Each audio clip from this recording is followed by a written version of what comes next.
When we first met Stolas, he was the only member of the Ars Goetia that we knew of in the show, the Ars Goetia being the system of royalty containing 72 total demons, each of them, like Stolas, being said to rule over entire legions of lesser demons. Now that we are into Season 2, Stolas' family tree has grown to include Paimon, Andrealphus, and perhaps a large network of bird-based royalty seen in the background of the show. Now, in the show, there are two forms of royalty. The first and most important are the 7 princes of hell, each ruling over their own ring. Lucifer serves as the leader of this group, and as such, he's the king of all of hell, in addition to being the prince of the Pride Ring, with the other princes having more or less total control over their own rings, as long as they at least pretend to bow down to Lucifer. The Ars Goetia are a second form of nobility, of course made up of 72 demons as I said before, one of whom, Asmodeus, is also the Prince of the Lust Ring. Despite being the Prince of Lust, he is a king in the Ars Goetia, making him of similar rank to King Paimon. Paimon is introduced in the show as the father of Stolas, though he is not the father of Stolas in any real-life writings on demonology that I have come across. As he mentions in the show, he has lots of other sons, and I don't imagine them to be princes like Stolas. Instead, I imagine the other kings to have also fathered their own princes. The other sons of Paimon I imagine to make up the lower ranks in the Ars Goetia. Stella is said to be a member of the Ars Goetia as well, however she is not any demon described in any demonic texts, nor is Stella and Stolas' daughter Octavia, and the Ars Goetia as a whole seem to have a complex family tree branching off from the 72 roles in the real-life text. She herself has a brother, Andrealphus, who is mentioned in the real-life Lesser Key of Solomon as being a peacock-themed demon. He is of lower rank than Stolas, being a marquis, but someone who Stella uses as a threat against Stolas, indicating he does have some sort of power that Stolas doesn't have as a prince, even if it's just sway with some of the higher-ups. Andrealphus is described in the Ars Goetia as being well-versed in astronomy, so if anything were to happen to Stolas, he could perhaps see himself taking over the role of prince, a bit of a promotion from marquis, giving him an incentive to help Stella in her attempts to have Stolas assassinated. This recent episode really hammered it in that Stolas' mansion is in fact in the Pride Ring, and that the pink sky we see in some of the scenes is just an effect of the morning light. There are 72 Goetia demons, so I don't think that all of them have their palaces in the Pride Ring in particular, especially since one of those kings is the Prince of the Lust Ring. Instead, I think that certain Goetia family members are in different rings based off of an assortment of reasons, one of which being an allegiance to different princes of different rings. In the Ars Goetia, Paimon is noted as being the most loyal of the kings to Lucifer, which is interesting because in the show, Asmodeus is both one of the 7 princes who rules under Lucifer as well as one of the kings. Regardless of whether or not Paimon is more loyal to Lucifer than Asmodeus in the show, it would explain why Paimon and Stolas are so invested in learning about Earth and using stars and such, as well as why they would actually live in the Pride Ring. It would also explain particularly why Stolas would want Blitz to help out with such things as global warming to get even more sinners in hell,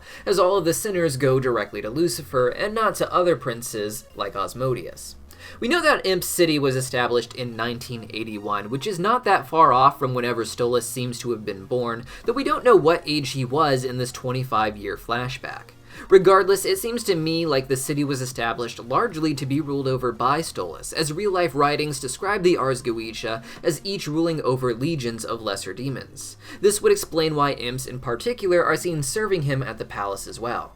These characters are all inspired by the real-life writings of the Lesser Key of Solomon, which describes the Ars Goetia as well as how to summon them and use their powers. The Lesser Key of Solomon itself is dated back to the 1600s, and is inspired by the Pseudomonarchia Daemonum from a century before. These were just 2 of many grimoires at the time. These grimoires would evolve and change, introducing the seals to summon these demons that decorate the castles that we see in the show, and can be used by humans to summon demons in the show, as seen in episode 6, when Stolas forces some dead agents to do the ritual so he could force his way to Earth without his grimoire. Most of these grimoires were themselves heavily referencing earlier documents and mythologies going back some time as well, with most of these grimoires claiming that the original source of this information is King Solomon, from legend saying he used the demons to construct his temple in 900 BC.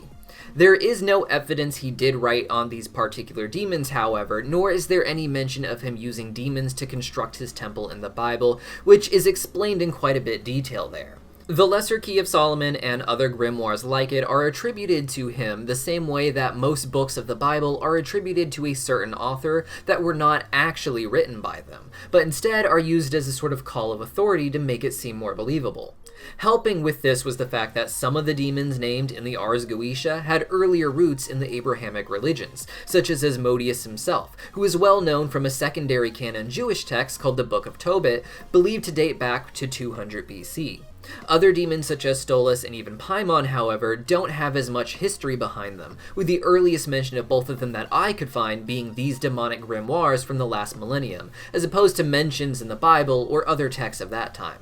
A lot of these older demons, such as Beelzebub, were the names of real-life gods worshipped by other tribes who were demonized in Hebrew texts and their follow-ups. Now, Stolas being born within the last 50 years or so in the show's timeline is a bit odd, considering we have texts mentioning back a couple hundred years at the very least, with the lore surrounding him in the Ars Goetia being that he was summoned to help construct Solomon's temple back in 900 BC, as I said before. Several theories exist, like time taking place differently in Hell than on Earth. The most frequent timeline I see fans say is that every 1 year in Hell would be 10 years on Earth, which could make Stolas several centuries old in our time, and still not old enough to color the earliest references in real-life history, or perhaps just about so. Though a different timescale could exist, making Stolas a figure in our history, this doesn't make a lot of sense to me considering the timelines of sinners coming to Hell, or with things like Stolas' monthly full moon ritual, which he needs his grimoire for. This is a monthly ritual for the Earth's full moon, giving the impression that Hell and Earth are synced to a one-to-one timeline,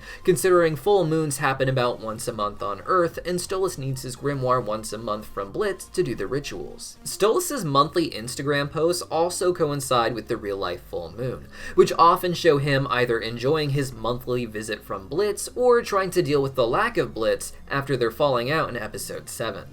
A different idea I had was that the Stolas in the show, and perhaps a lot of the demons we see, are not the historical demons we know, but rather heirs to the title that they now hold. Paimon himself is seen taking on many forms before settling on his owl look. He doesn't remember Stolas' name, but does know him as the Owl Prince, indicating that his other sons are different species of animals, as Paimon's many forms seem to include everything from birds to elephants. He could be taking different forms to spawn his children anytime one dies. Stolas and the other Ars Goetia all seem to be immortal, but at a young age, Stolas was told he would have to create a precautionary heir, perhaps alluding to him and other lower-level Goetia members either dying or being permanently trapped on Earth after being summoned in a seal by a powerful practitioner of black magic. As while they can't die of old age, they can be killed with angelic weapons such as Stryker tries to use in episode 5. If a previous version of Stolas had died, and Paimon essentially had to create another one,